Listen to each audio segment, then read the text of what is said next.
Hello everyone, it's a pleasure to make your acquaintance and welcome to my first ever Floor 11 Abyss guide, this time for the 5.5 Abyss. I usually only make Floor 12 guides, but as the game's getting harder and I want to help out more people, I decided to make this one. Though if you do manage to make it through all of Floor 11 and want to check out my Floor 12 guide, feel free. Floor 11 also rarely has bosses in it, so my in-depth analysis on enemy mechanics might be less relevant here, but general gameplay tips and playstyle advice will be more important.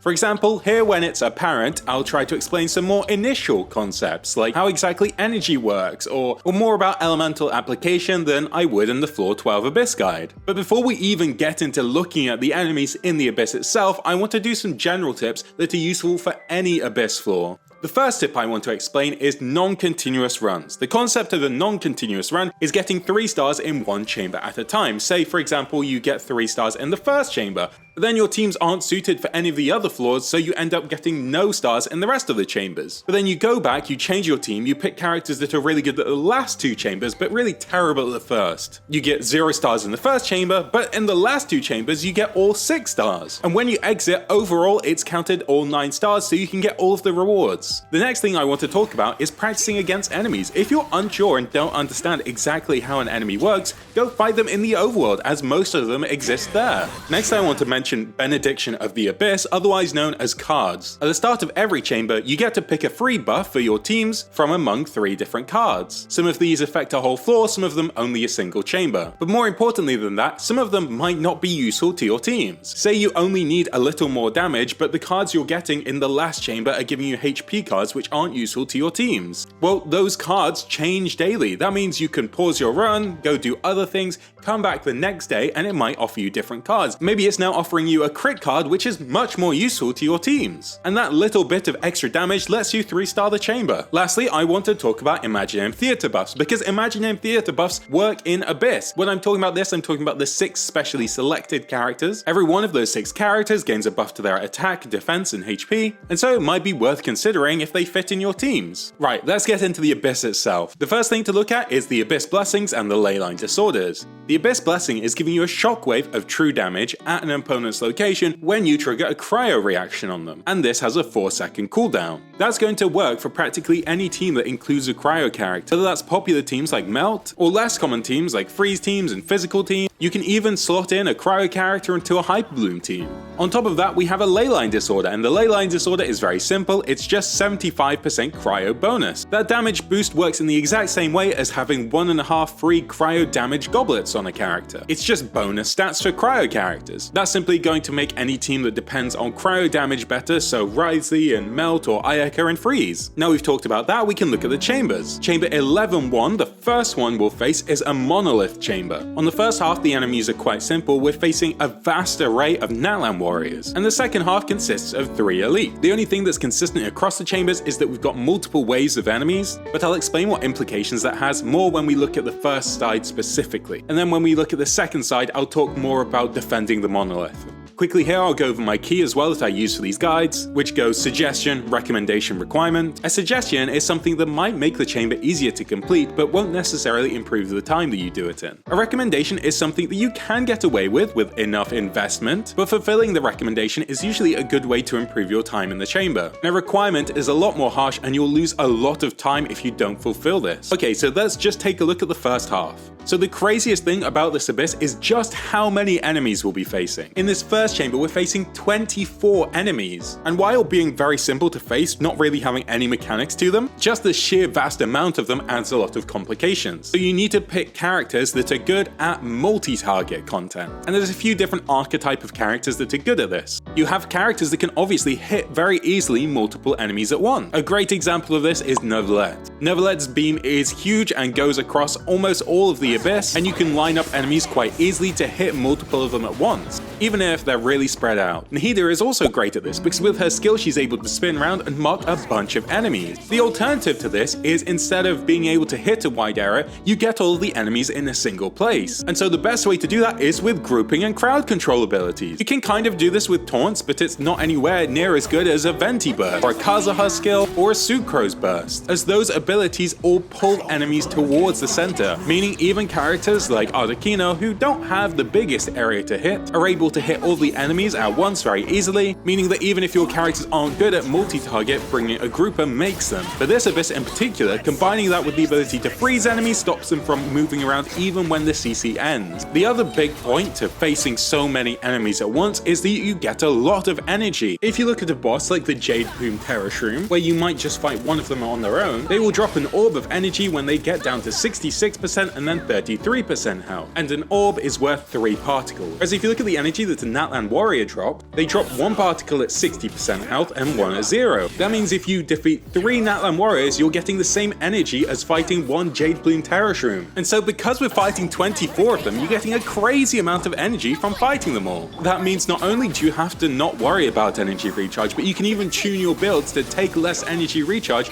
knowing you're going to get so much energy from the enemy, and then build more damage instead. The other big factor to facing so many enemies is it's not only that it's multi-target, it's also multi-wave. What I mean is that more will continually spawn as you defeat others, and certain characters are a lot better than others at that. Nahida is a great example of why this is important. Nahida, you mark enemies with your skill and deal damage to them. Once you've marked them with your skill, it lasts a long time on the enemy. But if they're very low health and they get defeated very quickly and another one spawns in its place, then that new enemy hasn't got Nahida's mark on it, so you have to mark them again. And so because all of that damage is dependent on them being marked, you have to constantly switch to Nahida and use her skill. Maybe it's not even off cooldown yet, so it can be very annoying to deal with multi-wave content. Whereas if you look at my other example from earlier, Nervalet's charge attack isn't attached to an enemy, so even if one of them is defeated and another one spawns, you can just change your aim and hit them with it. The same applies to the difference between someone like Venti and Kazuha.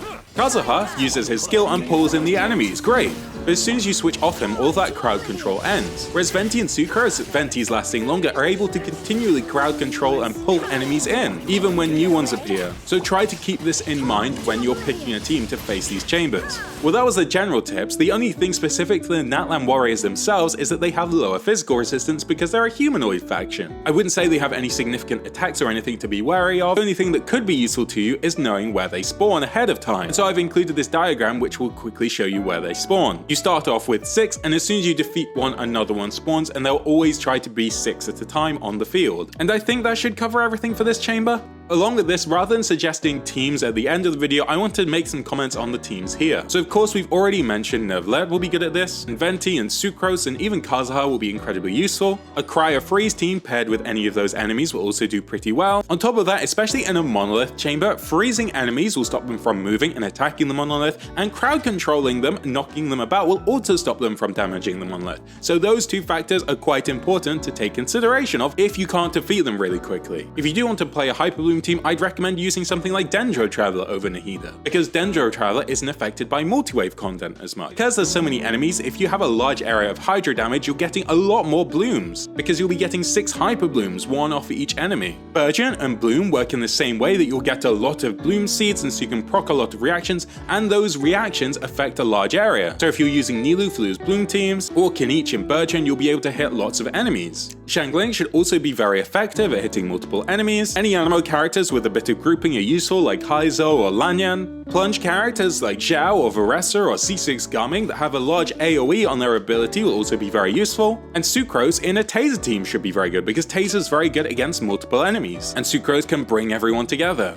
But really, as long as you know your team can hit multiple enemies like a Mualani team, you should still be fine. Okay, let's take a look at side 2. On side 2, you're facing 3 elite enemies. All of these enemies have high physical resistance. The first enemy has high electro resistance, so that's not going to be as good if you're taking that as your main source of damage. Here, I also want to talk about how the monolith works and how you can keep aggro and defend it properly. When there's lots of enemies, like in the last chamber, it's hard to get their attention and defend the monolith. But when there's only one enemy at a time, they have to choose between attacking you and attacking the monolith. Usually, they will choose to attack the monolith by default, but if you're constantly damaging them and keeping their attention, then just like in Imagium Theatre, they will just look at you instead and try to attack you. Now, as long as you're standing far enough away from the monolith so their attacks don't hit it as well as you by accident, you can basically keep that monolith untouched. And because there's no time restriction, you can take your time to deal with the enemies. Calling out the enemies, let's have a look at them individually. Firstly, you're facing the Thunderhound Lawachurl. Thunderhelm Lawachurl has 50% resistance to physical damage and 70% resistance to electro damage.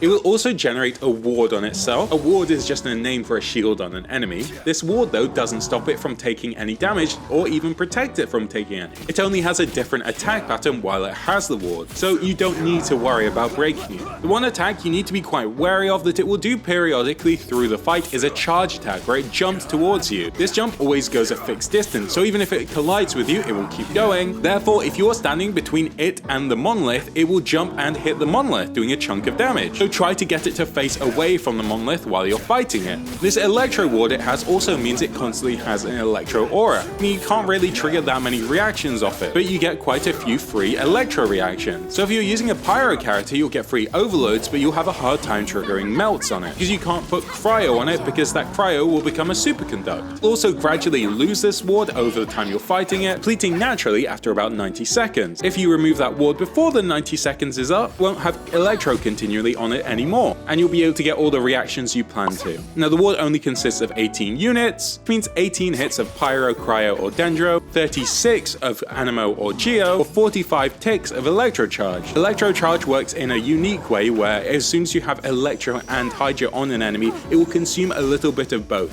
and deplete it over time. So therefore it'll take a lot longer to deplete an electro ward with hydro because it'll take a while for those reactions to take place. I won't go really in depth on the best ways to break the ward because it's not important to do so because it won't do any more damage to it. But I will say that after those 90 seconds, depending on whether you did deplete the ward or it went on its own, it will try to generate a new one. After you've dealt with a Lawachurl, you're facing a Ruin Grader. All Ruin machines have naturally high physical resistance, and this one has 70 resistance to physical damage. The first thing I want to talk about for the Ruin Grader is a charge attack just like the Lawachurl. This charge attack though only happens if you're too far away from the Ruin Grader. This charge attack will keep going until it's finished with the animation. So just like the Lawachurl, if you're standing between it and the monolith, it will hit the monolith. There is a little mechanic to the Ruin Grader in that if you hit its eye or its ankles, which are the cores while they're glowing, it will interrupt the current attack. Hitting that same core weak point twice will cause that weak point to be disabled for 20 seconds, and it'll stop it doing certain attacks. If both the eye and the ankles are disabled, it will then become paralyzed until it's able to regenerate either weak point, which will happen about 20 seconds after you've broken one. Lastly, the Ruin Guard again has high physical resistance, again up at 70%, and hopefully you're familiar with the mechanic where if you shoot the Ruin Guard in its eye twice or its back, it will then become paralyzed for a short while. For this first chamber, I don't think there's any characters particularly that are really important that you should take. As long as you're taking a character that's okay in single target, and something that's not mainly physical or electro damage, you should be fine. There's such a wide variety of characters that will work here, I don't think it's worth listing them. And that should be everything. Let's look at Chamber 2. Chamber 2 is very similar to the first chamber in that on one side you have 32 enemies you'll have to fight, and on the other side you'll have 3 waves of single enemies. On the first side in particular, you're facing Hydro and Pyro slime, which means obviously half the enemies are immune to Hydro and half the enemies are immune to Pyro. Again, I'll put an image here showing the sequential order that those slimes will spawn in, because knowing where the next one's going to appear after you defeat one can be quite useful. And along with that, the same rules of multi-target and multi-wave content apply here. So grouping is great for condensing your damage, but being able to hit multiple enemies very easily with attacks is great, and abilities that mark enemies will only last a short duration because these enemies will be defeated pretty quickly, and you get lots of energy because you're fighting so many enemies. So as I said, it's very similar to the first chamber. The difference here is that you can't depend on Nervlet for all the damage because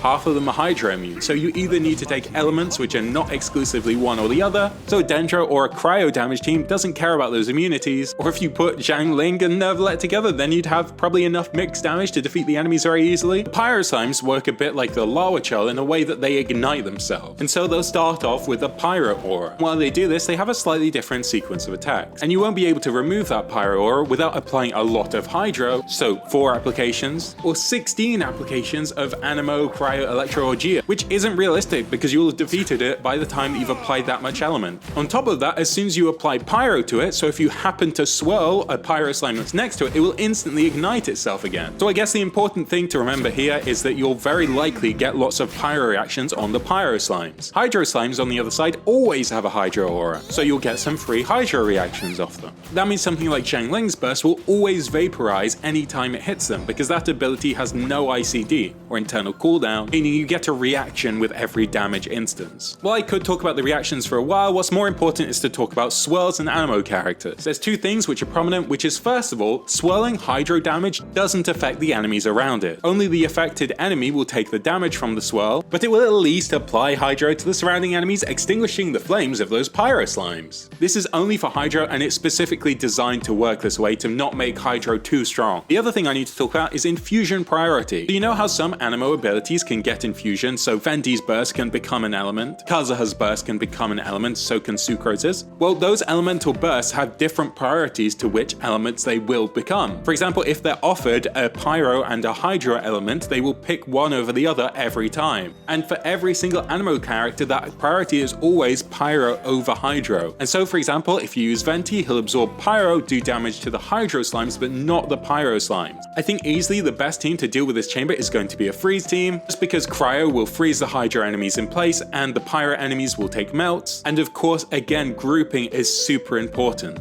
A Dendro team should be okay here as well. You will have a harder time triggering reactions because you won't be able to get blooms off the pyro slimes, because instead you'll be generating burning from them, but the hydro slimes should make it really easy to generate those blooms. But again, I think a character like Dendro Traveler will be preferable to Nahida, so you don't have to keep casting that skill. Zhao Varesa and Zhen Yun enabling plunge teams will be great here, because usually those characters aren't as dependent on reactions to get their damage, and have a large area that they damage. But again, my top recommendation for this and the previous chamber, if you're a free-to-play player, will be to bring Sucrose, simply because the power of crowd control in these chambers with so many enemies is amazing. Sucrose as well has pretty low build requirement. This is because for animo characters, normally you care much more about their elemental mastery and their level than their talents, so you don't really need to level their talents, because all of their damage is coming from their reactions, which depend on elemental mastery, and not their talent damage, which depends on attack and crit and the rest of that. Okay, well, let's have a look at the second side. As we said, with facing 3 waves of enemies, the Eremite will summon a creature that has lower geo resistance. And then when that creature is defeated, the Eremite will have low geo resistance, so that can be good to bring. Of course, the Eremite is also a human faction, so it has lower physical resistance, but the last enemy has higher resistance to all elements, up to 40%, and then 70% specifically to pyro. So avoid taking pyro damage, and maybe some res shred would be useful. The first enemy you're facing is a construction specialist mech, Numa, which is pretty simple to fight.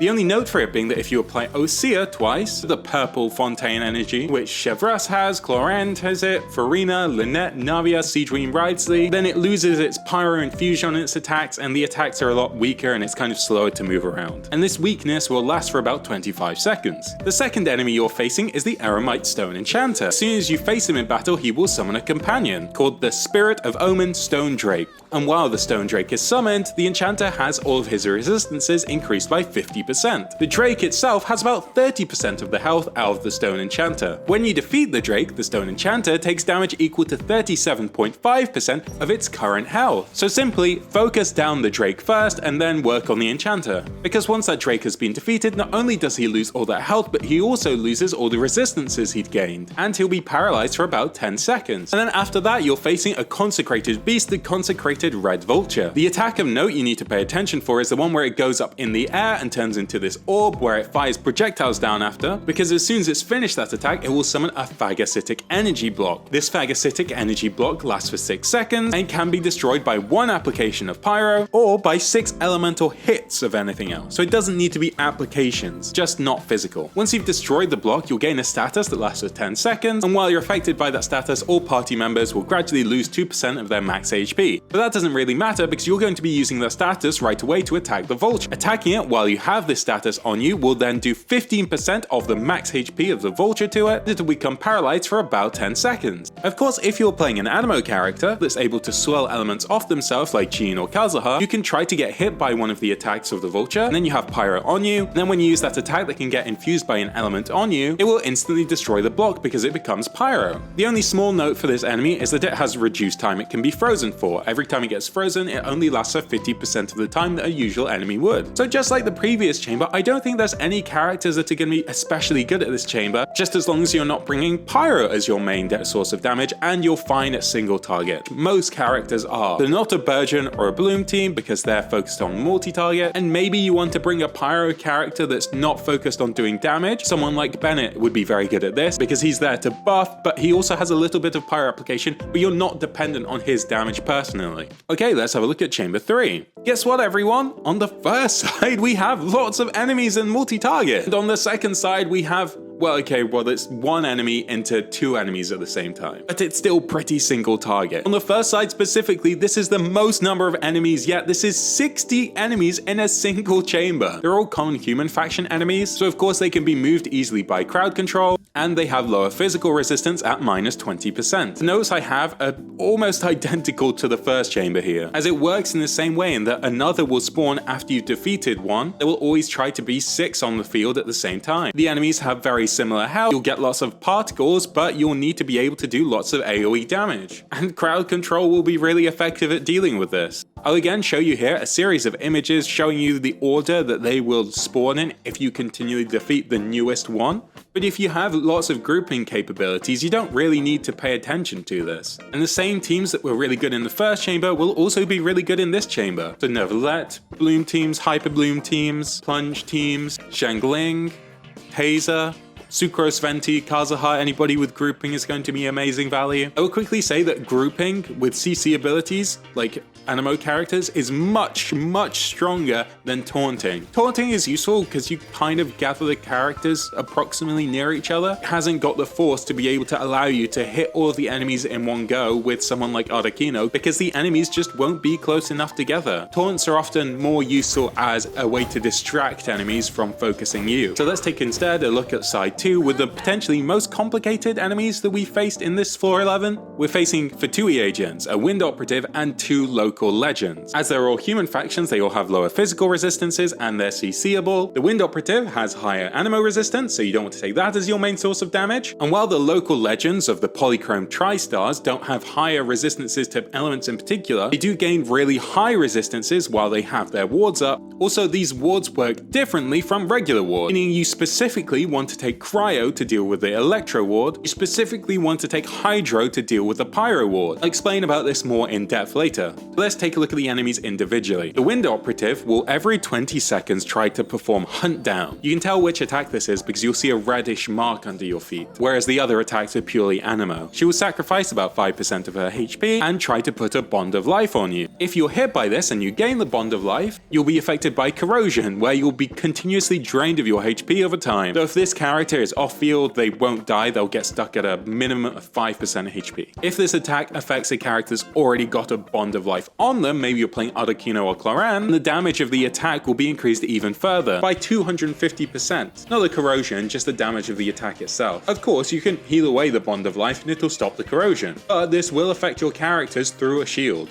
But as long as you dodge this attack, I think that's the only significant mechanic. After that, we're facing 2 of the 3 of the polychrome local legends. These are the group of 3 Fatui that you find in Natlan that are quite difficult to defeat. Both of them will also independently gain wards. The Electro one, known as Nomakonov, who's the Electro Hammer Fatui skirmisher, will obviously gain an Electro ward, which will consist of about 8 units. The same applies to Vasily, the Pyro Sniper, which will also gain a Pyro ward of 8 units and the same 100% resistance while they have a Pyro ward. As I said, these wards also work differently to regular ones, in that they require 4 applications of a specific element to break them, and if you're not using that specific element, they need 80 applications of another element, so it's just unrealistic to aim for that. Against Nomakonov, the Electro one, you specifically want to take Cryo. Just 4 applications of Cryo will deal with that ward, and then reduce their resistances. The same goes for Vasily, where you need 4 applications of Hydro specifically, and then you'll break that ward and their resistances will be reduced. And when you break either of their wards, they'll be paralyzed for about 10 seconds. But the way that these wards are really limited to only being broken by certain elements is very niche and unique to them. You wouldn't find it on any other enemy. If you're not able to defeat these wards, it will be really difficult to defeat them. I don't think any of the attacks they have are particularly significant.